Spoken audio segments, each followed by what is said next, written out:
नमस्कार मैत्रिणींनो. तुमच्यासोबत कधी असं झालं आहे का की कोणी काहीतरी बोलतं, कधी रिलेटिव्स, कधी नेबर्स किंवा कधी ऑफिसमधले लोक, आणि वरून आपण शांत राहतो पण दिवसभर मनात तेच चालू असतं. त्यांनी असं का बोललं असेल, मी त्यांना उत्तर द्यायला हवं होतं का, किंवा जर आपण उत्तर दिलं असेल तर ती मी बरोबर बोलली आहे का. आणि मग आपण स्वयंपाक करत असलो तरी आपल्याला तेच विचार, घरातलं काही काम करत असलो तरीही आपल्याला तेच विचार.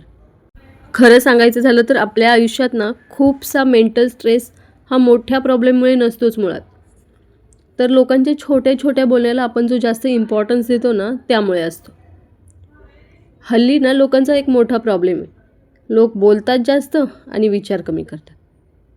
कोणीही काहीही बोलतं, कोणीही कुठेही कमेंट करतं, टीका करतं. आपण मात्र ते आठवून आठवून स्वतःच्या मनाला लावून घेतो. पण आचार्य चाणक्यनं एक खूप पॉवरफुल गोष्ट सांगतात. ते म्हणतात, मूर्ख लोकांशी वाद घालणं, निंदकांना सतत उत्तर देत बसणं, नीच लोकांशी चर्चा करणं ही बुद्धिमत्तेची नाही तर मूर्खपणाची ओळख आहे. म्हणजे प्रत्येक गोष्टीला रिॲक्शन देणं ही काही स्मार्टनेस नाही आहे.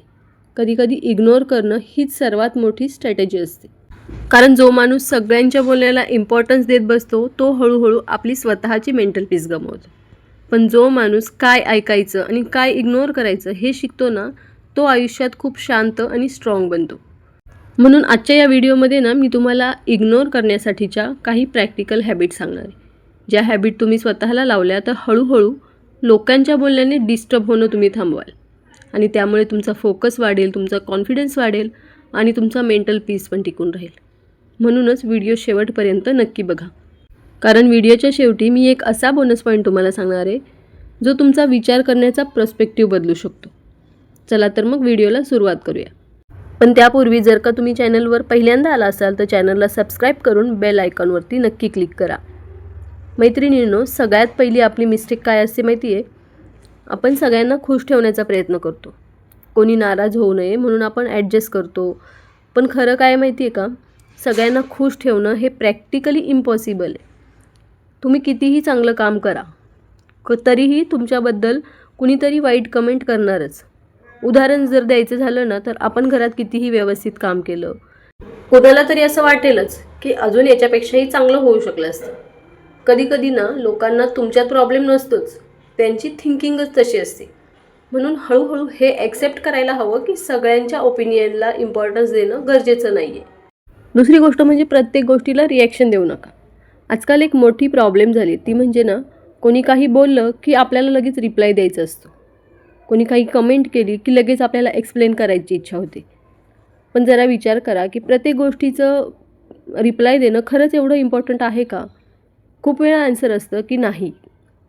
कधीकधी ना लोक फक्त बोलून जातात अगदी सहज, पण आपण मात्र ते मनाला लावून घेतो आणि मग त्या एका वाक्याचा विचार आपण तासनतास करत बसतो. म्हणून एक छोटीशी हॅबिट लावा. प्रत्येक गोष्टीला रिॲक्शन देण्याऐवजी कधीकधी फक्त स्माईल करा आणि इग्नोर करून द्या. हे शिकायला थोडासा वेळ लागतो, पण एकदा का ही सवय लागली ना की लाईफ खूप हलकी वाटायला लागते. कारण तुमचा फोकस फक्त तुमच्या लाईफवर राहतो. आपण दुसऱ्यांच्या बोलण्याकडे इतकं लक्ष देतो ना की आपला मेन फोकसच बदलतो. आपल्या गोल्सवर लक्ष देण्याच्या ऐवजी ना आपण कोण काय बोलत आहे किंवा कोण आपल्याला काय बोललं, आपण त्याला काय बोलायचं हा विचार करत राहतो. पण सक्सेसफुल लोकांची एक हॅबिट असते, ते म्हणजे ना पीपल प्लीजिंगमध्ये ते वेळ नाही घालवत. ते फोकस ठेवतात त्यांच्या कामावरती, त्यांच्या ग्रोथवरती. कारण त्यांना माहीत असतं की जर आपण प्रत्येकाच्या बोलण्याकडे लक्ष दिलं तर आपण पुढे जाऊच शकत नाही, आपण त्यातच अडकून पडू. म्हणून कधीकधी स्वतःला एक प्रश्न विचारा की मी लोकांवर फोकस करतोय की मी माझ्या लाईफवर फोकस करतोय. हा प्रश्न तुमच्या लाईफचा ना पर्स्पेक्टिव्ह बदलू शकतो. आणखीन एक महत्त्वाची गोष्ट म्हणजे निगेटिव्ह लोकांपासून डिस्टन्स ठेवा. आपल्या आजूबाजूला काही लोक असे असतात की ज्यांना फक्त निगेटिव्ह बोलण्याची सवय असते. म्हणजे तुम्ही काहीही चांगलं केलं तरी ते म्हणतील यात काय मोठं आहे, किंवा हे टिकणारच नाही. अशा लोकांना ना तुमच्या हॅपीनेसमध्ये इंटरेस्ट नसतो. त्यांना फक्त कमेंट करायची सवय असते, म्हणजे काहीतरी वाईट निगेटिव्ह कमेंट करायची आणि बाजूला व्हायचं. पण अशा लोकांमुळे ना हळूहळू आपला कॉन्फिडन्स कमी होऊ लागतो. आपण स्वतःवर डाऊट घ्यायला लागतो आणि आपल्या पॉझिटिव्ह एनर्जीचा ड्रेन होतो. म्हणूनच आचार्य चाणक्य सांगतात की निगेटिव्ह लोकांना बदलण्याचा प्रयत्न करण्यापेक्षा ना त्यांच्यापासून डिस्टन्स ठेवणं जास्त गरजेचं आहे. डिस्टन्स ठेवणं म्हणजे त्यांच्याशी वाईट वागणं नाही आहे, तर स्वतःच्या मेंटल पीससाठी घेतलेला तो एक डिसिजन आहे. कारण शेवटी आपल्या आयुष्यात कोणाला जागा द्यायची हे पूर्णपणे आपल्या हातात असतं. आपण जर का पॉझिटिव्ह लोकांसोबत राहिलो तर आपला माइंडसेट पण पॉझिटिव्ह होईल आणि आपण आपलं आयुष्य हलकं आणि आनंदी पद्धतीने जगू शकतो. म्हणूनच आचार्य चाणक्य सांगतात की वाईट संगत टाळणं ही खरी शहाणपणाची गोष्ट आहे. ते इगो नाही आहे, तर ते सेल्फ प्रोटेक्शन आहे. मैत्रिणींनो, आजच्या फास्ट लाईफमध्ये सगळ्यात महत्त्वाची गोष्ट जर कोणती असेल ना, तर ती आहे आपली मेंटल पीस. पण आपण कधीकधी ती स्वतःच खराब करतो. एखाद्याच्या 2 शब्दांमुळे आपण दिवसभर अपसेट राहतो. पण विचार करा की जे बोलून गेले त्यांना कदाचित आठवतही नसेल की त्यांनी काय बोललं, पण आपण मात्र तेच मनात धरून ठेवतो आणि मग ते दिवसभर विचार करून स्वतःचा दिवस खराब करून घेतो. म्हणूनच एक सिंपल रूल लक्षात ठेवा की तुमच्या पीसपेक्षा कोणतीही गोष्ट महत्त्वाची नाही आहे. कधीकधी इग्नोर करणं हीच स्वतःची काळजी घेण्याची सवय असते. आणखीन एक महत्त्वाची गोष्ट म्हणजे शांत राहणं ही एक ताकद आहे. खूप लोकांना असं वाटतं की जर का आपण शांत राहिलो तर लोक आपल्याला वीक समजतील, पण खरं एक्झॅक्टली अपोजिट आहे. शांत राहणं ही एक मॅच्युरिटी आहे. जो माणूस स्वतःवर कंट्रोल ठेवू शकतो ना, तोच खरा स्ट्रॉंग माणूस असतो. कारण प्रत्येक वादात पडणं म्हणजे ताकद नाही आहे. खरी ताकद ती असते की कधी बोलायला पाहिजे आणि कधी शांत राहायला पाहिजे हे समजणं. आपल्याला ना नेहमी असं वाटतं, कोणी काही बोललं, टोमणा मारला तर लगेच रिप्लाय द्यायला हवा. नाहीतर समोरचा काय विचार करेल की हा काही बोलत नाही आहे किंवा ही काही बोलत नाही म्हणजे हे वीक आहे. पण खरं सांगू का, सगळ्या गोष्टींना रिप्लाय देणं गरजेचंच नसतं. कधीकधी आपण शांत राहतो ना, त्याचं कारण आपल्याला भांडण नको असतं. आपल्याला आपली शांतता किंवा आपला मेंटल पीस जास्त महत्त्वाचं असतं. आणि हे सगळ्यांना नाही जमत. कारण राग आला की बोलणं सोपं असतं, पण राग असतानाही शांत राहणं हे जास्त कठीण असतं. आणि त्यातच खरी ताकद असते. आपण शांत राहिलो म्हणजे आपल्याला काही बोलता येत नाही असं नाही आहे. फक्त आपण ती शांतता चूज केलेली असते. कुठं बोलायचं आणि कुठं इग्नोर करायचं हे आपण स्वतः ठरवलेलं असतं. जी लोक सगळ्याच गोष्टीवर रिॲक्ट करतात ना, तीच जास्त थकतात. शांत राहणारी माणसं काय करतात, ती आपली स्वतःची एनर्जी सेव्ह करतात आणि ती योग्य ठिकाणी वापरतात. म्हणून पुढच्या वेळी जेव्हा कोणी काही तुम्हाला बोलेल तर लगेच रिप्लाय नाही द्यायचा. थोडं थांबायचं आणि विचार करायचा की जर का गरज नसेल तर शांत राहायला काय हरकत आहे. कारण शांत राहणं म्हणजे कमजोरी नाही आहे, तर ती तुमची स्मार्टनेस आहे. खूप लोकांना असं वाटतं की इग्नोर करणं म्हणजे वीकनेस आहे. पण खरं सांगायचं झालं तर इग्नोर करणं ही एक स्किल आहे. कारण तिच्यासाठी पेशन्स लागतं, सेल्फ कंट्रोल लागतो आणि मॅच्युरिटी लागते. जो माणूस ही स्किल शिकतो तो हळूहळू इमोशनल स्ट्रेसपासून दूर जातो आणि मग त्याला कळतं की आयुष्यातली अर्धी प्रॉब्लेम्स तर आपण अननेसेसरी लोकांना इम्पॉर्टन्स देऊन मोठ्या करून ठेवलेल्या असतात. म्हणून ना, आपल्या जीवनात प्रत्येक गोष्टीला रिॲक्शन देणं गरजेचं नसतं, हे गोष्ट आपण शिकली पाहिजे. काही लोक, काही शब्द, काही सिच्युएशन यांना इग्नोर करणं ही सर्वात मोठी स्मार्ट स्ट्रॅटेजी आहे. कारण जेव्हा तुम्ही प्रत्येक गोष्टीला इम्पॉर्टन्स देता तेव्हा तुम्ही तुमची एनर्जी आणि तुमची मेंटल पीस तिथे वाया घालवता. आणि जेव्हा तुम्ही ठरवता की काय ऐकायचं आणि काय इग्नोर करायचं, तेव्हा तुमचं आयुष्य खूप सिंपल होतं. तुम्हाला खूप छान वाटायला लागतं, सिंपल वाटायला लागतं. कारण लक्षात ठेवा, लोक काय बोलतात ना, हे त्यांच्या स्वभावावर अवलंबून असतं, पण त्याचा तुमच्यावर किती परिणाम होऊन द्यायचा हे तुमच्या कंट्रोलमध्ये असतं. म्हणून पुढच्या वेळी जर का कोणी काही बोललं जे तुमच्यासाठी इम्पॉर्टंट नाही आहे, तर स्वतःला एकच गोष्ट आठवून द्या की माझी पीस कोणत्याही आर्ग्युमेंटपेक्षा जास्त इम्पॉर्टंट आहे.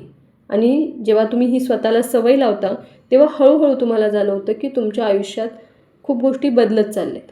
तुमचं मन शांत राहायला लागलं आहे, तुमचा फोकस वाढलेला आहे आणि सगळ्यात महत्त्वाचं म्हणजे तुम्ही कोणाच्या बोलण्याने डिस्टर्ब होत नाही आहे. कदाचित हीच ती सवय आहे जी तुमचं आयुष्य थोडं अधिक शांत, समजूतदार आणि सुंदर बनवून टाकेल. मैत्रिणींनो, जसं आपल्याला व्हॉट्सअपवरती एखादा मेसेज येतो, त्या मेसेजला सीन करून सोडून द्यायचं किंवा मग त्याला रिप्लाय द्यायचं, हे ऑप्शन आपल्याकडे असतात. पण खरं सांगू का, सगळ्या मेसेजला आपण रिप्लाय करतो का? नाही करत. आपण डायरेक्टली काही मेसेजेसना इग्नोर करतो. मग रिअल लाईफमध्ये आपल्याला असं का नाही जमत? घरात बघा, कोणीतरी काहीतरी बोलणारच. तू असं का केलं? तिचं बघ किती छान करते ती, तुला काही कळत नाही. आणि आपला ब्रेन लगेच थांब, आता याला रिप्लाय देते असा विचार करतो. पण एकदा ट्राय करून बघा की रिप्लाय न देता शांत राहणं.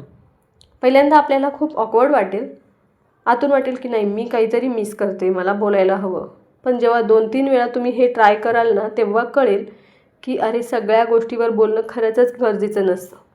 आणि ऑनेस्टली कधीकधी आपण रिप्लाय देतो ना, ते समोरच्याला समजवण्यासाठी नसतं, फक्त आपला इगो सॅटिस्फाय करण्यासाठी असतं. मी पण काही कमी नाही हे आपल्याला दाखवायचं असतं. आणि मग नंतर काय होतं, 5 मिनिटाची आर्ग्युमेंट आपल्याला 5 तास मूड खराब करून देते. तुम्ही कधी नोटीस केलं आहे का, स्मार्ट लोक काय करतात, ते सगळ्याच बॅटलमध्ये उतरायचं नाही असं ठरवतात. कारण त्यांना माहीत असतं की माझी एनर्जी लिमिटेड आहे. एकदम सिम्पल एक्झाम्पल घ्यायचं झालं ना, तर कुणीतरी रँडम येऊन तुम्हाला बोललं की तू काहीच कामाची नाही आहेस, तर तुम्ही काय करणार? लगेच त्याच्याशी आर्ग्यू करणार की मनातल्या मनात म्हणणार जा रे बाबा चल निघ, वेळ नाही आहे माझ्या तुझ्यासाठी. एक्झॅक्टली, तिथे तुम्ही तुमची एनर्जी सेव्ह करण्याचा प्रयत्न केला. सगळ्यांनाच इम्पॉर्टन्स द्यायची गरज नसते. आणि अजून एक गोष्ट म्हणजे लक्षात ठेवा, जे लोक तुम्हाला पोक करतात ना, की तुम्ही तुमची रिॲक्शन द्यावी, काहीतरी तुम्हाला उकसवण्यासाठी बोलतात, त्यांना तुमची रिॲक्शनच हवी असते. जेव्हा तुम्ही त्यांच्या बोलण्यावरती रिॲक्ट करता तेव्हा त्यांचा टाईमपास सक्सेसफुल होतो. म्हणूनच ना, कधीकधी शांत राहणं म्हणजे हार मानणं नाही, तर तो एक स्मार्ट मूव्ह असतो. जसं चेसमध्ये सगळे मूव्ह म्हणजे अटॅक नसतात, काही मूव्ह वेटचे असतात. आणि हेच रिअल लाईफमध्ये सुद्धा अप्लाय होतो. पण हो, शांत राहणं म्हणजे सगळं काही सहन करणं नाही बरं का. जर का कुणी लिमिट क्रॉस केली तर तिथे आपल्याला बोलायलाच पाहिजे. फरक फक्त एवढाच की तुम्ही रागात बोलणार नाही, क्लिअर माइंडने बोलणार. रिॲक्ट आणि रिस्पॉन्डमध्ये फरक असतो. रिॲक्ट म्हणजे काय, तर लगेच भडकणं, आणि रिस्पॉन्ड म्हणजे थोडंसं थांबून बोलणं. आणि ऑनेस्टली शांत राहणारी माणसं ना वीक नसतात, ती थोडीशी सॉर्टेड असतात. त्यांना माहीत असतं की कुठे बोलायचं आणि कुठे सोडून द्यायचं. कारण शेवटी काय महत्त्वाचं आहे, तुमचं मेंटल पीस. जर प्रत्येक गोष्टीवर रिॲक्ट करत बसलात तर तुम्ही तुमची मनःशांती कधीही मिळवणार नाहीत. म्हणूनच नेक्स्ट टाईम कोणी काही बोललं तर तुम्ही लगेच रिप्लाय द्यायच्या आधी थोडासा पॉज घ्या आणि मनात एक विचार करा किंवा स्वतःला एक क्वेश्चन विचारा की हे खरंच माझ्या अटेन्शनच्या लायक आहे का. जर नाही असेल उत्तर तर जस्ट स्माईल करा आणि सोडून द्या.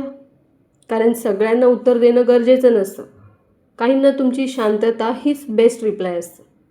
सगळ्यांना जर आपण रिप्लाय देत बसलो तर आपली बॅटरी डाऊन होते. कधीकधी सायलेंट मोड लावणं जास्त स्मार्ट असतं. तर मैत्रिणींनो, हा व्हिडिओ तुम्हाला कसा वाटला ते मला नक्की सांगा. कारण खरंच तुमचं फीडबॅक माझ्यासाठी खूप इम्पॉर्टंट आहे. या सगळ्या पॉईंट्समधून तुम्हाला सगळ्यात जास्त कोणता पॉईंट रिलेट झाला किंवा कोणती लाईन तुमच्या मनाला लागली ते मला कमेंट सेक्शनमध्ये नक्की शेअर करा. आणि ऑनेस्टली सांगायचं झालं तर आपण सगळेच कधी ना कधी अशा सिच्युएशनमध्ये अटकतो जिथे लगेच रिप्लाय द्यावासा वाटतो, पण शांत राहणं कठीण जातं. तर तुम्ही काय करता अशा वेळी? लगेच रिॲक्ट करता की थोडंसं थांबून शांत राहता? मला खरंच जाणून घ्यायला आवडेल. जर का हा व्हिडिओ तुम्हाला थोडासा जरी हेल्पफुल वाटला असेल तर व्हिडिओला लाईक नक्की करा आणि तुमच्या अशा फ्रेंड्ससोबत शेअर करा ज्यांना हे ऐकणं गरजेचं आहे. आणि अशाच रिलेटेबल रिअल लाईफ टॉपिकवरती व्हिडिओज पाहण्यासाठी ना मला फॉलो करायला विसरू नका. आपण पुढच्या व्हिडिओमध्ये पुन्हा भेटू. तोपर्यंत शांत राहा आणि स्मार्ट